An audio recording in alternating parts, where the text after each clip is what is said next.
Hi folks, welcome again to another episode of Pro Football in the 1970s. I'm your host Joe Zagorski.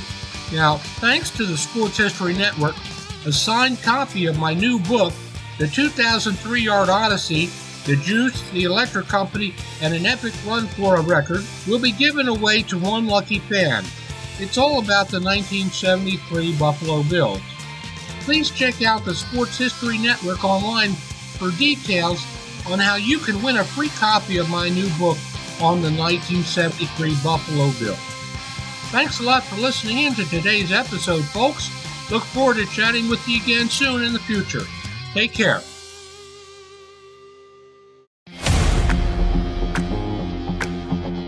Another episode of the Professional Football Researchers Association podcast kicks off now, as we are joined on this first episode of two that we are actually recording today by a very special guest that we're excited to talk to.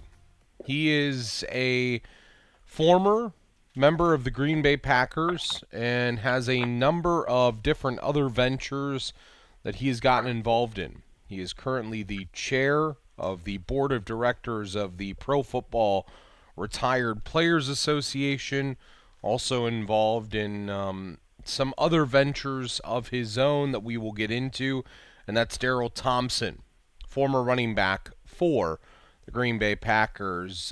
Darrell, thanks for joining us on the show today, and thanks for being a part of this. Good morning. You very much appreciate you having me on today. Absolutely. It's great to be able to chat with you, and great to be able to talk to a guy that spent time in the NFL and is still doing things now for those who are retiring from the NFL and trying to make life better for those who are out of the game, and as the website says, for those who built the game itself. Darrell, let's start with you in terms of your playing career and in terms of your love of the game of football. I always ask every player that we have on the podcast this question, but where did your love of the game begin, and when did you know that you wanted to make football your life? I think it was when I was a kid. You know, you play youth football and youth basketball and youth baseball, and you know you're so excited to me to watch games on Sunday, and then in Monday Night Football I'm thinking about Howard Cosell and Dandy Don and that cast, and then some of my idols, growing up idolizing Walter Payton and Eric Dickerson and Jim Brown, and I was always a running back, so those people were my idols, and obviously the Minnesota Vikings as well, since I grew up in Minnesota with Chuck Foreman and Carl Eller and those great players that played here for the Minnesota Vikings. So when I was a kid, I think that's when the seed was. When becoming a real NFL player is a lot different than having the seed planted. When I actually thought it could become a reality that was quite a bit later.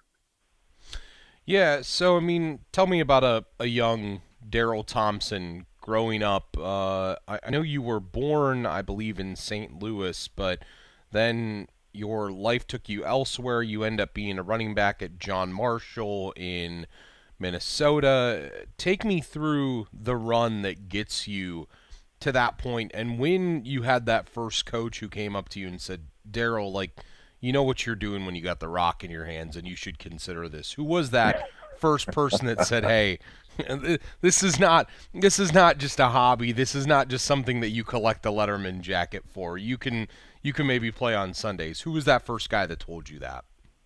That's kind of funny. I think it happened a number of times, and it was always to get to the next level. So when I was a kid, we're playing youth football, and you play that game where you try to tackle the guy that's got the football, and smear the guy with the football. So you try to catch the guy. And when I signed up for youth football, or we signed up for youth football, they said, hey, who wants to be a quarterback? Who wants to be a running back? And my friend said, we've never tackled Darrell in this game where you try to catch the guy with the football. So he should be the running back. So that was my entree to, becoming a running back. And eventually, obviously, I got tackled, and then I was a running back then, and then in high school. And then when the real opportunity came, it was around I think it was my junior year, when coaches started to come to the school, Tom Osborne, came to my school, and Hayden Fry and Lou Holtz, and those gentlemen came to my school, and then I started getting letters in the mail from other schools around the country, and that's when it became a reality that I could play high level football. When you get those types of letters, and I was blessed enough to have the opportunity to play at the University of Minnesota, and I had a couple good years there, and I had some friends come back from the combine, and they told me they saw my name on the list. They said, "Hey, we were peeking over the corner over his shoulder of one of the scouts, and I saw your name was like second or third on the list of running backs, of top prospects for the juniors that were going to come out next year." And this is before you could come out of college early. So people, when I was in school, stayed in school 4 years and at a minimum. So that was when it became a reality for me, and quite honestly, it became motivational, because I felt like we didn't have quite as much technology as we have now. So we didn't have like these ratings and draft charts and things like that, or even this is kind of the beginning of the car phones and cell phones were just becoming a thing. So we didn't have all this technology at our fingertips to be able to look things up and be able to see how people felt about us, which in some ways is probably a great thing. So that was when I was felt like I had the opportunity. And my coach also, he said, a motivation. I said, there's people that are looking at you. There's teams that are coming in here that want to see film on you and a couple of other players. So that was the beginning of me realizing that I had the potential to play pro football, because I didn't know anyone who played pro football. So it seemed like a little bit of a pipe dream to me. Yeah, I mean, to go from being a senior running back in high school in Minnesota to then a year later rushing for almost 1,300 yards and catching a couple touchdowns. I mean, you burst onto the scene pretty quickly. I mean, that had to be kind of crazy to go from being a 17, 18-year-old kid playing in front of, I don't know, I'm sure 10, 12,000 people to now you're playing in front of 30, 40, 50,000 people, and you're rushing for 100 yards on a weekly basis. Were you surprised by how quickly you hit that next level when you got to Minnesota? I was. I didn't think I was going to get that much of an opportunity, but my coach, Jim Strong, he said, if you're ready, we're going to put you in the game. So I was third string going into the first game, and then a couple guys struggled, and then one guy fumbled, and you never want to fumble, as a running back. So they threw me in there in the second half. I had, I think, a little over 200 yards, and then I never really had an opportunity to look back. So it was a little bit of kind of shock and awe for me, and then I just had to do it. So it just came fast. There wasn't any looking back, because it was practice, training, weight room, everything. It was a whole. We never had it's completely different than high school. We walk around maybe once or twice a week versus college. Much more disciplined with the weights, the warm up, and the cool down, and all the different pieces that go into it that you don't have. And not to mention the just on the field, it was much more faster and physical than it was when I was in high school. Darrell, John and I are talking to you from Ohio, and so being Ohioans, we have a huge appreciation of Big Ten football with Ohio State, of course. And we can appreciate it from the fan standpoint. I guess what I want to find out is what it's like from the player standpoint that's playing, week to week in these storied stadiums, whether it's Kinnick Stadium in Iowa or the Big House up in Michigan or Ohio Stadium in Columbus. Wherever you go, it's a storied stadium, usually a storied coach that you're going up against. What's that like from a player standpoint? It's, and I also feel like it's when you're the young man that's there, you don't even realize how big of a deal it is until your friends talk to you about it in the off season. So what was it like to play against Hayden Fry? What was it like to play against Bo Schembechler? So what was those pieces to me are the most they're humbling. They're also eye-opening. In the moment, I didn't really realize that it was that as big of a deal as it was. So I'm out there playing. I'm trying to survive. I'm trying to, to pick up yards. I'm trying to win, for our university and our team. As a true freshman as I mentioned, you, from what I can tell here, you led the conference in rushing yards. You led the conference in rush attempts. You led the conference in rush yards per attempt. I mean, and I'm looking at things here. You even led the conference in yards from scrimmage. And I'm looking at some of the other names that are around you doing the same thing.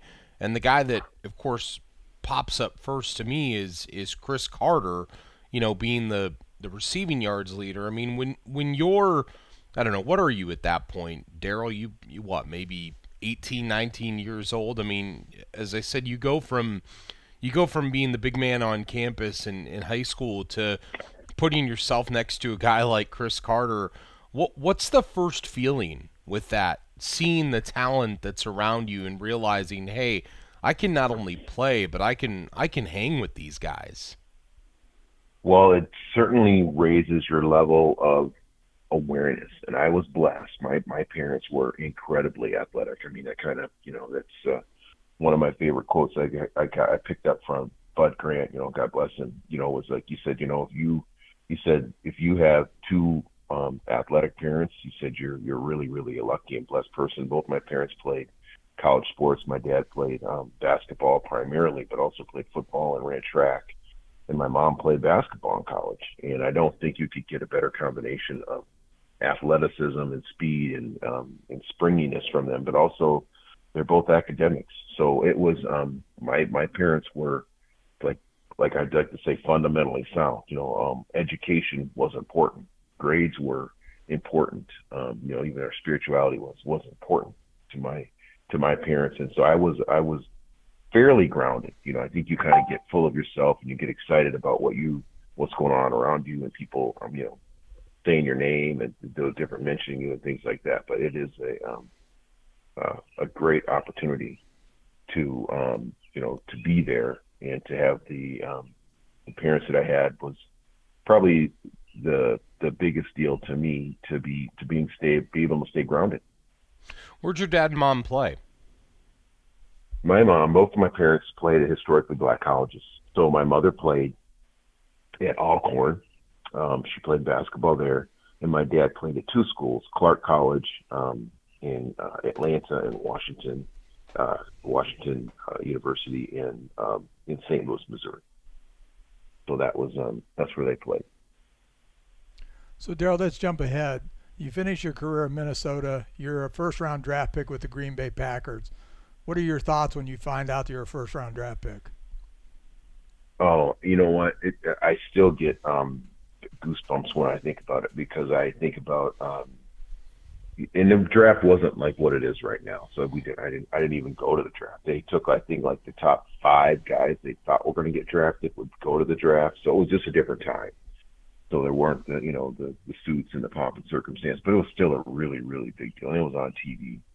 So when I was at my mom's house in Rochester, my parents divorced when I was a baby, but I rode to the airport with my dad. And so I waited, I was blessed. I think I waited like 2.5 hours to get drafted. 3 hours or something like that. So it wasn't like I was waiting for days or anything like that. But it was an awesome moment to have the Green Bay Packers call me and say, "How'd you like to play for the Green Bay Packers?" It was an awesome moment. So just you work hard a lifetime to get to that, to have that opportunity. So yeah, it was a phenomenal moment and a great opportunity for me and my family.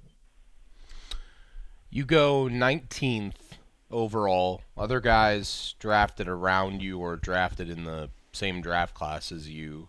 Cortez Kennedy, Hall of Famer. Junior Seau, Hall of Famer. And drafted just 2 before you, Emmitt Smith, who ended up, we know what he did with his career in Dallas. Mm-hmm. Yeah. When you're going and you're seeing these other guys go, and then, your name comes up next, I mean, you probably have a feeling of guys who are going to go on to do special things. You obviously are excited to go to Green Bay. Is there another scenario that you wish you would have found yourself in, maybe going somewhere other than Green Bay at that point in your young career, Darrell, or were you just excited to get the NFL opportunity? I was excited to get the NFL opportunity. In hindsight, you maybe wish you would have gone to a situation that was more fitting to your skill set. But I mean, it was an opportunity of a lifetime. So you go, and they picked me. I was the second pick. I mean, they picked Tony Bennett, and then they picked me, but it's in the first round. So I mean, you can't really. There was no complaints for me about where I was and the opportunity that I was given, a great opportunity. Lindy Fonte and Ron Wolf and that coaching staff, they gave me the opportunity, and I did the best I could with it. Yeah, we've heard a lot of great stories about Ron Wolf. We've also heard a lot of great stories about Lindy and Fonte, and we kind of have a soft spot for Lindy here in Northeast Ohio because he was offensive coordinator under Schottenheimer during the Bernie Kosar years, which so many of us think so fondly here of. Tell me about playing for Coach Infante and what he did to make you a better player immediately, and just what kind of man and what type of coach he was. He was a great man, a great leader, and incredibly, I think he'd even do better now. I mean, he was ahead of the times with the passing game. I mean, and I'm a running back, so it really wasn't my thing, but I think that he was a brilliant. He talked to Don Mikowski, who played for him, and a lot of other obviously Bernie Kosar. He saw things, and he had ideas, he had concepts, and I was just listening because I'm just like a young back, and unfortunately it didn't.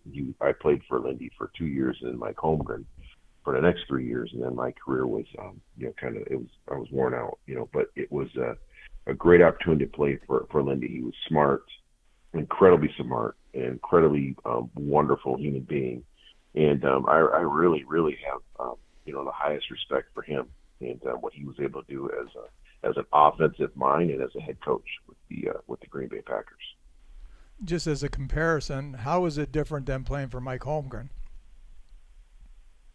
Mike Holmgren came in with more of the West Coast offense. I mean, he was a little bit more underneath and a little bit more patterned, and then Lindy had more options and more choices, and was also, to me, in my humble opinion, because I'm a running back, so I just want to get the ball, I just want to run downhill.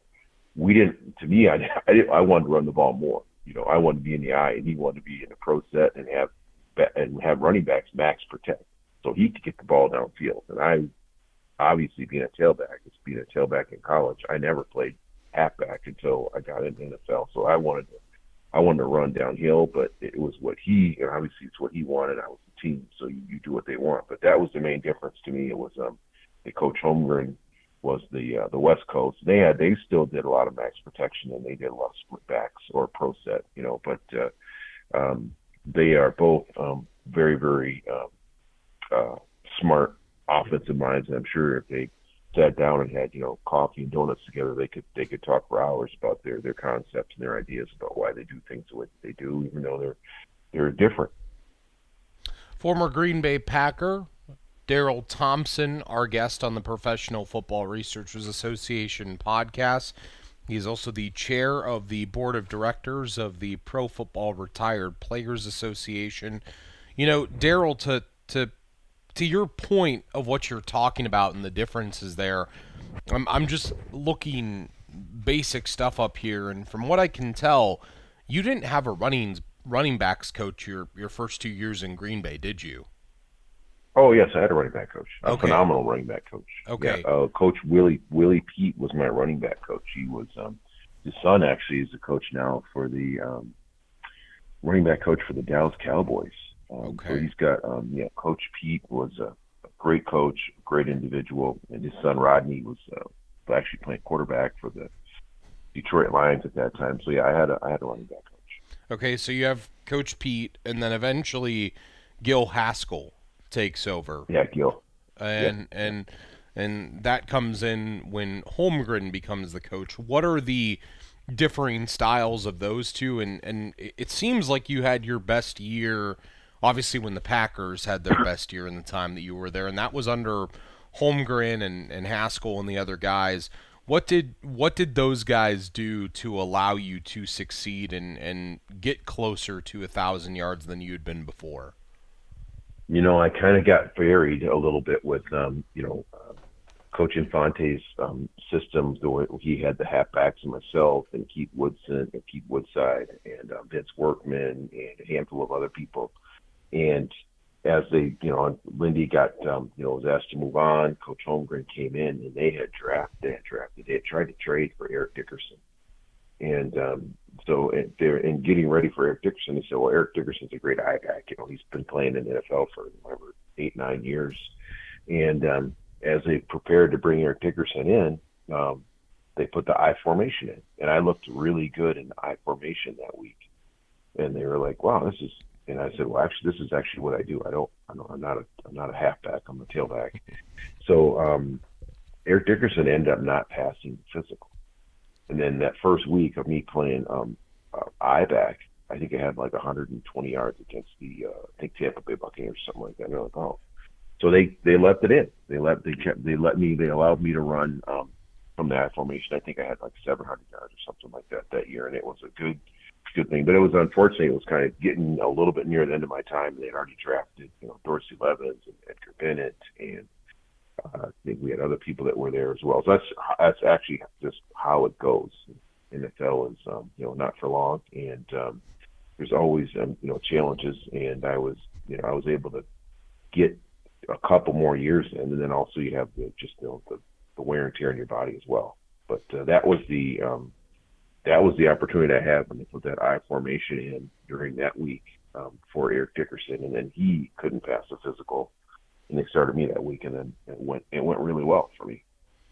Other coaches that were on the staff when you were there, because I just want to get to this: John Gruden, Andy Reid, Steve Mariucci, Dick Duran, and then of course you have the guys in the front office, Harlan, Wolf. I mean, you just have a huge, I guess, number of guys at your resource, plus Mike Holmgren, who I think is so underappreciated as a head coach in the NFL.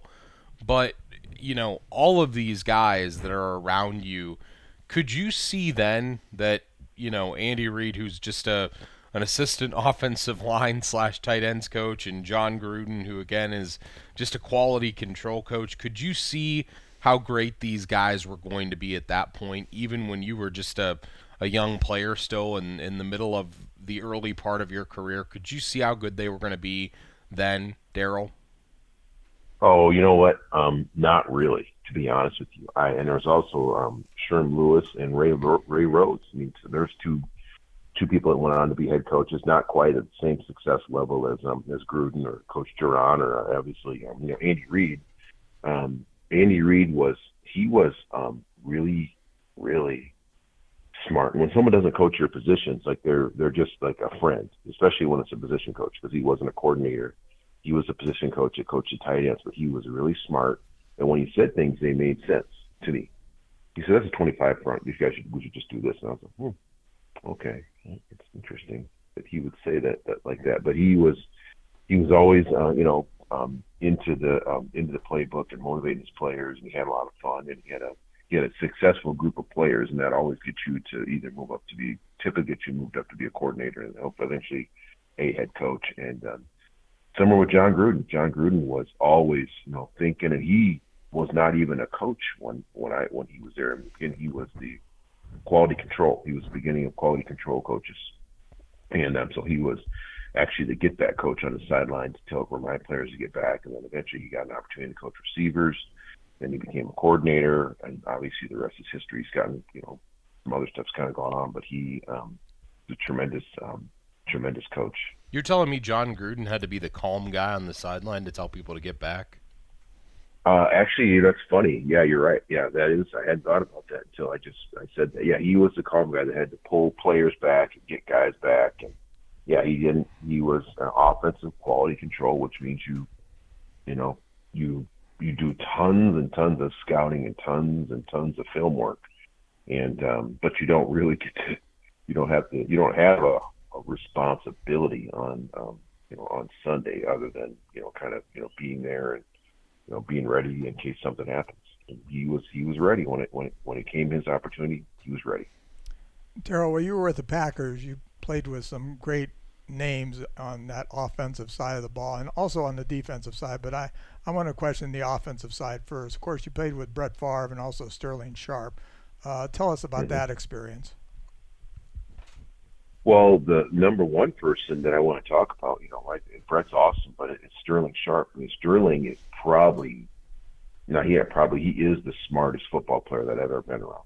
I mean, he knew everything that we were doing on offense, and he actually knew everything that our defense was doing, which I thought was baffling. Just like in Sterling, when he watched our defense in practice, he knew the calls, he knew the fronts, he knew the coverages. How? I don't really know, but he did know them. So it was interesting to be around him because he was an incredibly intelligent person. I remember it was one of the early in Brett's career. It was the formation, the grouping that's in the game has to match the formation that you run from the line of scrimmage. And this is early in Brett's career, so he's calling this formation that we don't have. And Sterling said, we can't run it like that, Brett. So Brett calls it again. Sterling says to Brett, we can't run it like that. Sterling calls it, Brett calls it one more time. And Sterling says, we can run it like that. And that's the play that Sterling caught the ball in the end zone, which still makes Chris Spielman super upset. He goes, how can you let the best receiver get behind you, on the last play of the game? But that's the play where Brett scrambles out of the pocket and fires the ball down the right sideline to Sterling in the back of the end zone. He catches it and wins the game to go to the playoffs. So Sterling, tough as nails, and should be in the Hall of Fame. And Brett's another one that was a phenomenal player, incredibly aware of his situation, incredibly gutsy. And Brett didn't get enough credit for his intelligence either. I mean, he's a little bit like Terry Bradshaw. Everybody thinks Terry Bradshaw is kind of not a knucklehead, but not that bright, but extremely bright. No, here in Cleveland, Darrell, we think he's a knucklehead. I can understand that. I can fully understand that. Yeah, but Brett he was a great player and incredibly competitive in practice and obviously on Sundays as well. Tell me about Brett Favre, because I know in today's game, and I don't know when this changed, Darrell, but it used to be that you fans and people had appreciation for gunslingers, which is what Brett Favre was. I mean, he was going to throw as many interceptions as he was touchdowns, but he was going to always give you a chance at the end of the game. There used to be an appreciation there. Was there sometimes I don't want to use the word like erratic type behavior on the field, but just the way he played, it was beautiful to watch, but at the same time he would make a lot of mistakes. What was that like being on the field with him, kind of not knowing sometimes maybe exactly what he was thinking, because he just seemed to be such a quick to make a decision kind of guy and just extremely unique. My generation, I'm 30 years old.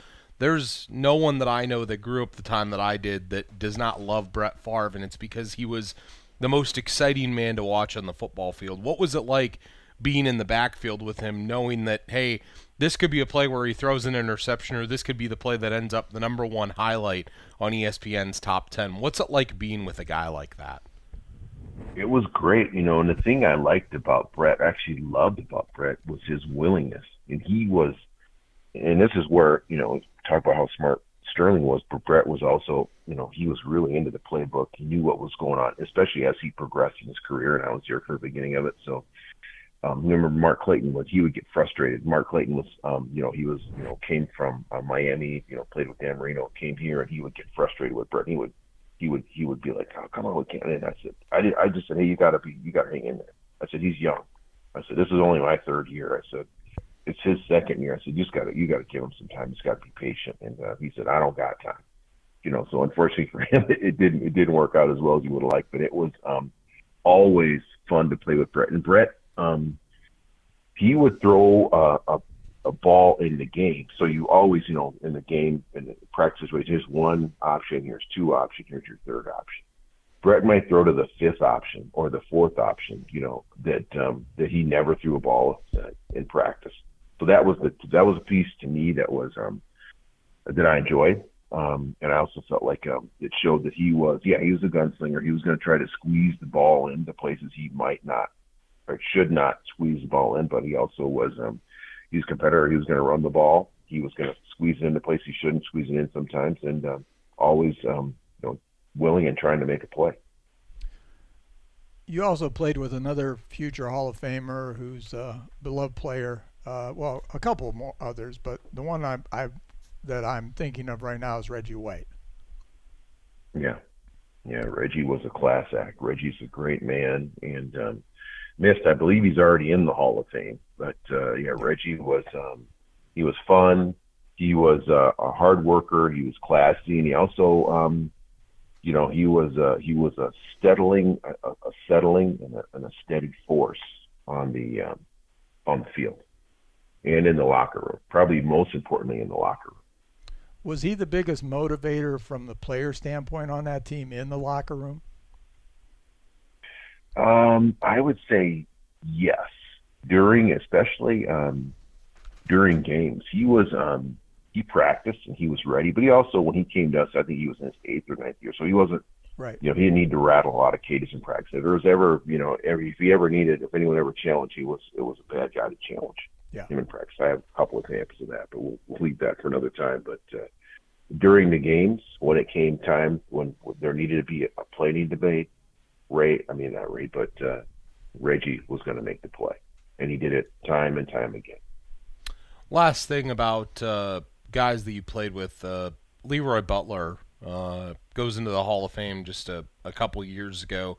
How excited were you for his opportunity to get that, and a guy that you probably knew how great he was when you played with him, and everybody else saw how great he was, but maybe didn't get the recognition until a lot later. How happy were you for him when he finally got that honor? Extremely. I love Leroy. Leroy's a good friend. We talk probably not all the time, but probably every other month or so. We'll, maybe a call, maybe a text or something like that. And I've, played in golf tournaments and things like that with him. He is a wonderful guy, extremely talented and smart, and kind of came out of that Florida State pipeline of defensive backs and players. They were winners. They were going to be prepared. They're going to be aggressive, and that was it. He played with a confidence and with a sense of awareness that it was actually motivating for the other players. I remember Chuck Cecil talking to me because I said, Chuck says, there's some things I can't do anymore. I'm getting a little bit older and I can't walk down and do things I used to do. And I'll nod over at Leroy. He'll go up there and he can handle it. And he said, that's just, that's kind of like literally the passing of the torch.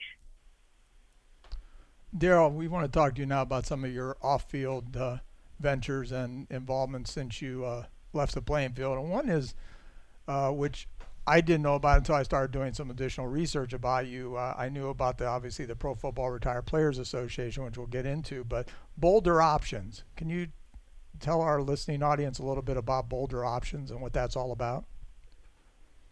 Boulder Options is something I've been involved in since I was a player. I was a volunteer and a speaker when I was a player, and I would spend time with young people, young men primarily in the off season, and it grew to be both as I retired. The Boulder Options, what we do is we're a youth mentoring program here in the Twin Cities and also in Rochester. So we serve around 100 new kids, new young ladies and men per year, and our goal is to introduce them to a healthy lifestyle through running, biking, tutoring, and homework. So we're an activity-based mentoring program, and we are in our 31st year of operation, and we've served a little over 10,000 youth over the last 30 years through our programming. But very, very proud of what we're able to do here with Boulder Options in the state of Minnesota, and one day we might be in some other states as well. But right now we are primarily in Minnesota.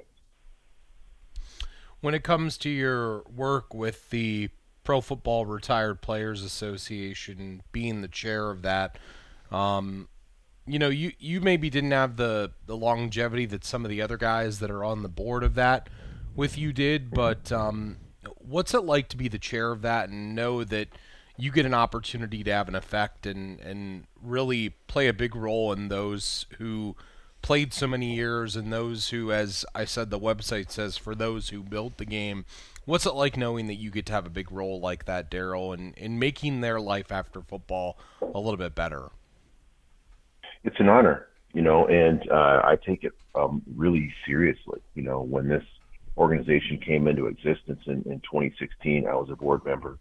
And yeah, we have some phenomenal, football players that are on this board.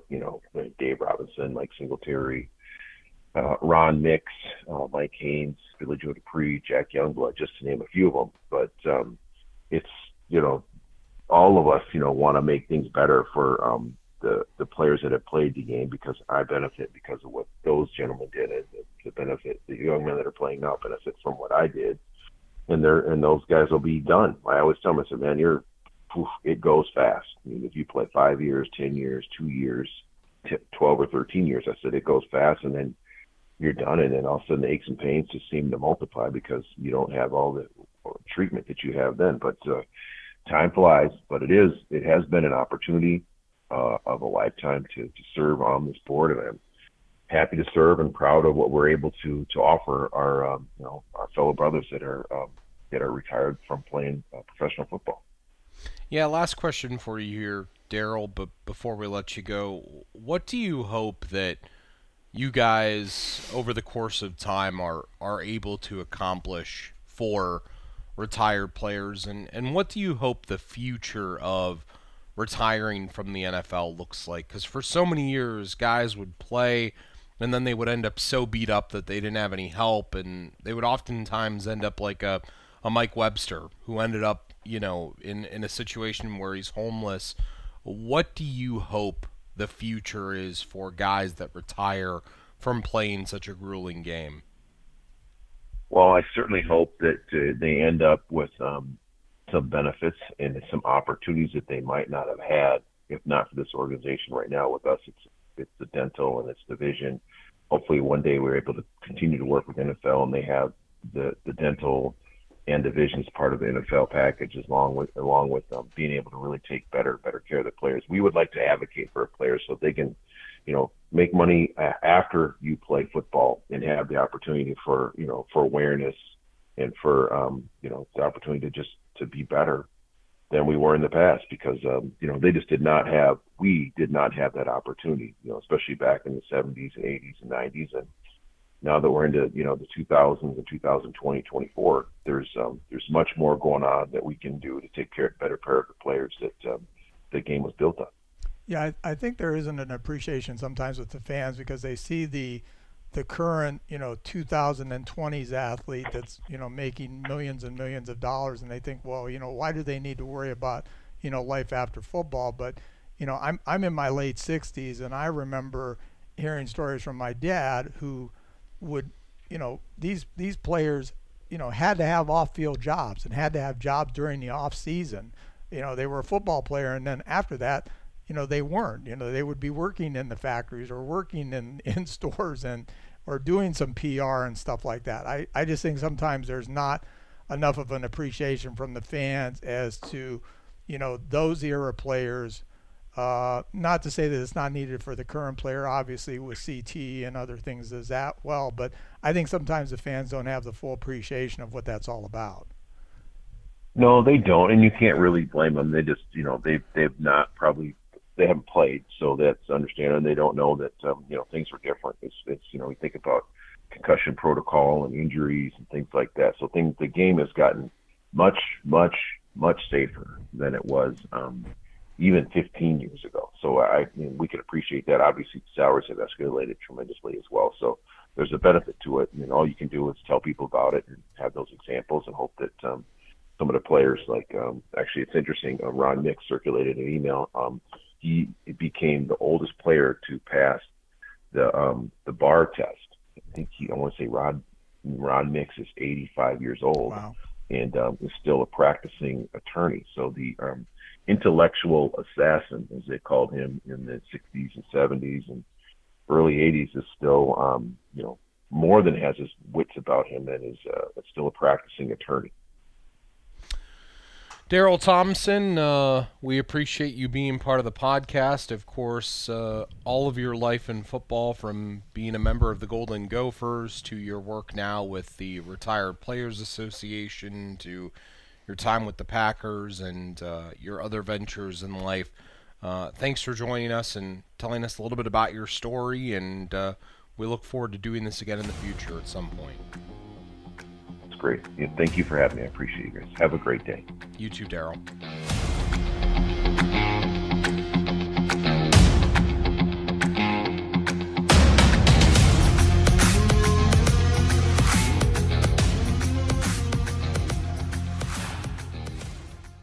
Hey there, sports history fan. This is Arnie Chapman, aka the Football History Dude, and I hope that you enjoyed this recent episode presented by the Sports History Network and were able to learn some good old-fashioned sports history knowledge nuggets. I started the Sports History Network back in 2020 with the mission to help podcasters find a community of like-minded sports history nerds, as well as helping aspiring podcasters to start their own shows. We have a little bit over 30 shows on the network right now covering all sorts of sports history, but as far as I'm concerned, we're just at the toothpick in the ocean moment, that can't even figure it out because there's so much more coming. We wanted to create the ultimate headquarters for sports yesteryear, starting with Podcast Network and our website, but we're going to continue to move into other mediums as well. And here's the cool part, because we want you to be part of our team. So if you're interested in starting your own podcast, or maybe being a guest on one of our shows, or who knows, maybe even writing an article for us over on the website, seriously, all you got to do is reach out to us on the contact page over at sportshistorynetwork.com. You can be as technologically savvy as a Neanderthal tapping on a stone trying to figure out this whole hieroglyphics thing back in the day. Again, it doesn't matter, because even if you don't understand the whole podcast space, we have a production team that can pretty much help you out with doing everything. All you got to do, head over to sportshistorynetwork.com, head to the contact page, fill it out. That message goes right to me, and I'll reach out to you as soon as I can. But for now, dude, I'm through if you're through.